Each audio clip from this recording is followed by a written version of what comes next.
Le culot, le sang-froid et l'ingéniosité. Des qualités partagées par tous les arnaqueurs qui viennent taper à votre porte, y compris lorsqu'ils sont dépanneurs à domicile. Ce sont eux qui inondent vos boîtes aux lettres de prospectus alléchants. Une serrure impossible à ouvrir, une fuite d'eau importante. Ils vous proposent de vous tirer d'affaire en 30 minutes, mais profitent de l'urgence pour gonfler les factures. Traquer cette publicité mensongère, c'est le travail de la répression des fraudes. Axel est à la tête d'une équipe de 8 personnes en charge des abus concernant les dépannages à domicile. Ce matin, elle cherche à identifier l'origine d'un prospectus douteux qu'elle a reçu dans sa boîte aux lettres. Dis-moi, tu le connais celui-là? Oui, je le connais, c'est une société qui se fait passer pour les services publics. Ici, aux côtés des numéros d'urgence, comme la mairie ou les pompiers, d'autres numéros concernant les dépannages en tout genre. La présentation laisse croire qu'il s'agit d'un document de la mairie. Une manœuvre illégale, souvent utilisée par les artisans véreux. Comme le prouve ce mur, où les agents affichent tous les documents litigieux. Tout est fait pour lui donner un aspect officiel, pour donner l'impression qu'effectivement, au minimum, c'est approuvé par la mairie, voire même distribué par la mairie, alors que pas du tout. C'est des tracts qui sont purement publicitaires, mais où tout est fait pour avancer masqué. Pour que ces publicités ne terminent pas à la poubelle, les sociétés de dépannage utilisent toutes sortes de ruses et n'hésitent pas à jouer sur la corde sensible. Il y a eu une période post-attentat où on a vu se développer pas mal de cartons un peu patriotiques, avec du « Je suis Charlie » ou Je suis utile. « Vive la France », voilà, avec le drapeau. C'est vraiment leur fonds de commerce, ces prospectus. C'est-à-dire que c'est vraiment le point de départ pour eux, pour réussir à rentrer au domicile des gens. Donc ils les distribuent par millions, et puis l'idée c'est de tout faire pour que les gens aient envie de les garder. Pour la répression des fraudes, il s'agit de publicités mensongères. Ceux qui se font prendre risquent des amendes records. Celui-ci, par exemple, on a enregistré une procédure à 30 000 €, je crois. On a prononcé une amende de 94 000 € pour celui-ci, puisqu'il avait été diffusé de manière particulièrement massive. Alors comment s'y retrouver lorsque l'on est un particulier? Axel propose de nous montrer les bons réflexes. Elle va appeler le numéro qu'elle a reçu ce matin dans sa boîte aux lettres.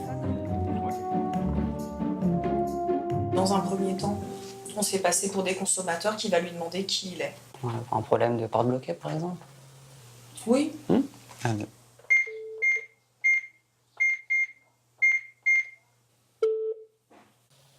Oui, allô? oui, bonjour. Oui, Bonjour. oui, je vous appelle parce que j'ai claqué ma porte. J'ai laissé les clés à l'intérieur. D'accord, vous êtes à quelle adresse? Je suis à Paris 12e. Ça coûtera combien pour l'ouverture de porte? Donc on fait 90 €. 90 €? Demande-lui quelle société c'est. Et vous êtes qui? C'est quelle société?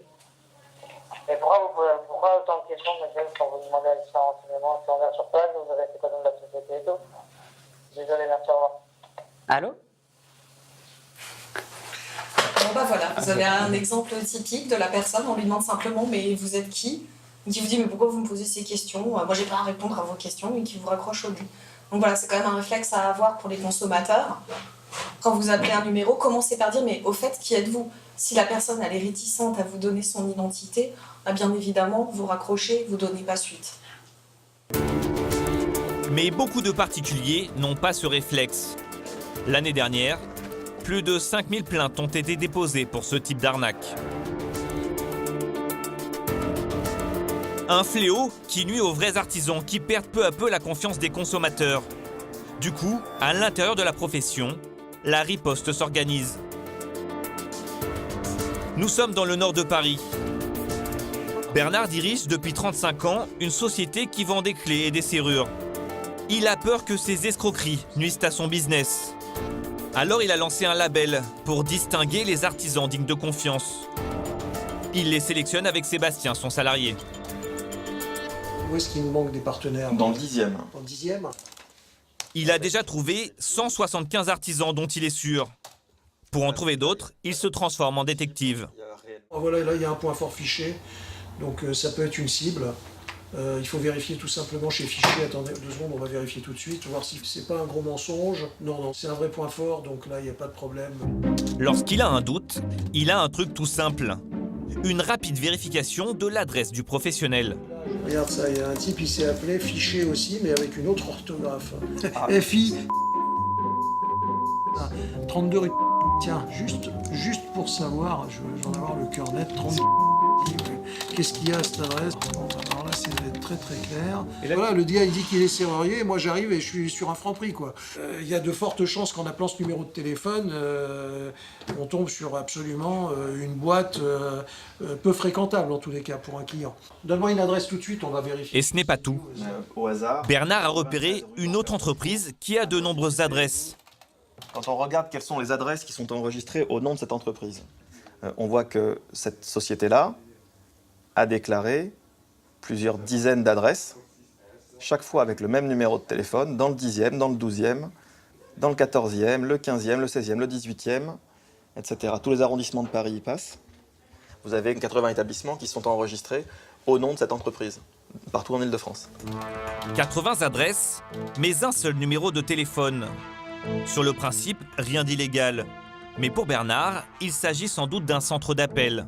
Ce qu'il faut comprendre, c'est qu'il y a véritablement une organisation, et eux, ceux qui ont le téléphone, c'est-à-dire ceux qui ont les standards, eux, n'ont pas de dépanneur. Ils appellent la société 1, 2, 3, 4, ils lui disent « Allô, tiens, Madame Martin a un problème dans le 10e arrondissement. » Et donc, c'est cette société 1, 2, 3, 4 qui va faire l'intervention. Ce numéro unique mènerait à un centre d'appel qui joue les intermédiaires. Selon Bernard, ce standard téléphonique fait payer 100 € à la société de dépannage qui intervient sur place. Une somme qu'elle va devoir récupérer d'une manière ou d'une autre auprès de ce client. Quand la personne se présente à la porte, l'appel de la victime en détresse, l'appel lui a coûté des sous. Elle a coûté des sous à la société qui envoie le dépanneur. Donc ce qui explique que la facture va très vite monter. Quand il arrive chez le client, il est déjà à moins 100 €, admettons. Maintenant, après, quand on sait qu'en plus, sa rémunération, c'est un pourcentage du prix facturé. Donc plus il facture, et plus il touche. Alors, comment font ces escrocs pour corser l'addition? Quelles sont leurs méthodes? Nous avons décidé de tester l'artisan aux 80 adresses référencées. Mais d'abord, nous avons fait venir un professionnel de confiance. À notre demande, Sébastien a pris rendez-vous avec David, un serrurier de son réseau. Il va nous montrer comment ouvrir sans la clé une porte claquée. Pour cela, il va utiliser une simple radio, comme celle que l'on a chez le médecin. Donc là, si la porte n'est que claquée, comment est-ce que vous procédez? Alors, pour ouvrir une porte claquée, c'est très simple. En général, il faut toujours aller face au demi-tour pour que la radio, elle appuie sur le demi-tour comme ça. Si vous voulez, je vous montre comment on procède. Allons-y. On va dehors? On va dehors.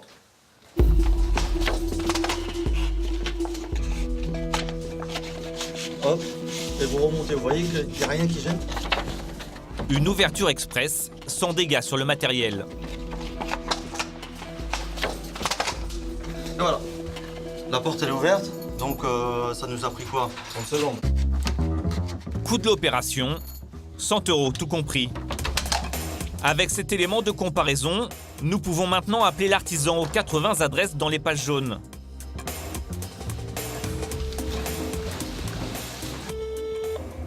Oui, allô, toi? Oui, bonsoir monsieur. Bonsoir. J'ai claqué ma porte ce matin et j'ai dû perdre mes clés. J'aurais besoin de quelqu'un s'il vous plaît. Oui, vous êtes sur quelle ville? Je suis sur Paris, 14e. Ça peut coûter combien à peu près? J'ai un forfait d'intervention qui est à 90 €. Dans combien de temps vous pouvez être là? Moi, je peux vous envoyer quelqu'un dans la demi-heure, là, ils sont là. Dans une demi-heure. Ok, très bien. 1h30 plus tard, un dépanneur se présente à l'adresse. Nous filmons son intervention en caméra cachée. L'homme s'approche de la porte et commence lui aussi avec une radio.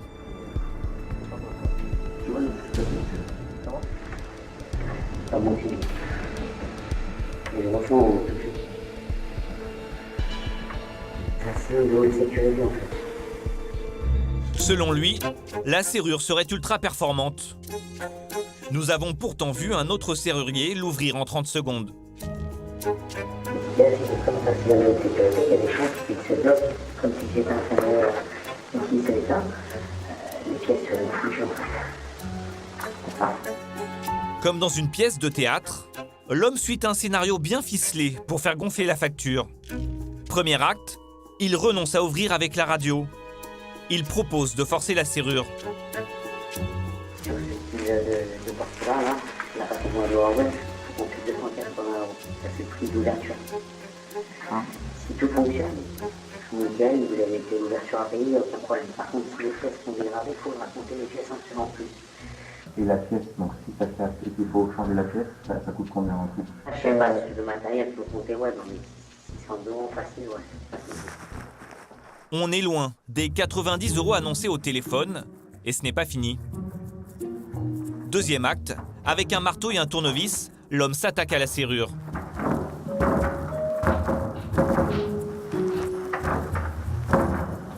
La porte est ouverte, mais comme par hasard, la serrure est inutilisable. Regardez les charnières, vous les voyez,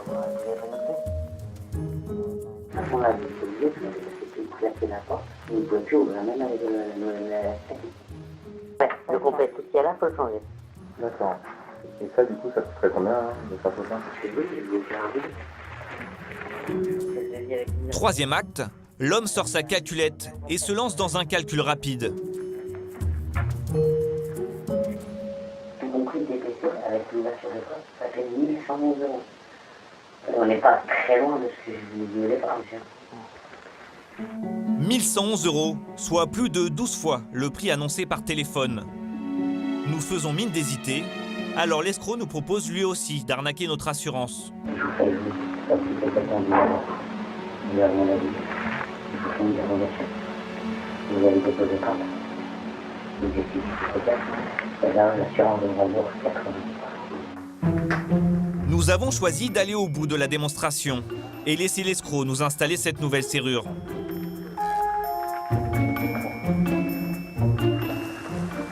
Voilà, à votre service, c'est moi, il peut rembourser une sorte qui n'aura pas de problème. Voilà, monsieur. Bonne continuation à vous. Merci beaucoup. À votre service, hein. Allez, au revoir. Après une heure de travail, l'escroc nous a posé une nouvelle serrure. Mais que vaut réellement le matériel installé? Nous faisons revenir Sébastien et David, nos spécialistes, pour examiner la qualité du travail effectué. Bon, bah, nouvelle serrure. Ah, ça tout a été changé. Voilà ce qu'il a fait, ce prétendu serrurier. Du cylindre bas de gamme. Les entrées de gamme. Nous leur faisons aussi examiner les restes de l'ancienne serrure. Là, on voit que le cylindre a été cassé en deux. Ça, c'était le cylindre d'origine. Voilà. Vous voyez, on dirait qu'il y a des traces de perceuse ou de tournevis ici. Il y a des C'est vrai traces. que ça a été endommagé volontairement, semble-t-il. Les paillettes, ils sont abîmés. Ouais, c'est vraiment des coups qui ont été mis, non pas pour l'ouvrir, mais pour l'endommager et forcer la victime à le changer. Quant à la facture, elle leur semble particulièrement salée. Un matériel comme ça, juste le Ça coûte 50 €. Ça coûte 50 €. Là, il a revendu combien? 300 €. Enfin, un peu cher. Voilà, donc on a un cylindre relativement entrée de gamme qui est revendu 6 fois son prix. Cette pièce-là a été changée aussi, 20 €, revendu 110, donc 5 fois le prix. En plus, c'est pas très bien fait. Il aurait pu mettre un peu de pâte à bois autour, en blanc, histoire de bien combler les trous pour faire un peu d'esthétique. La serrure fonctionne, mais elle nous aura coûté 1000 € de trop. Même si le préjudice est considérable, il n'est que financier.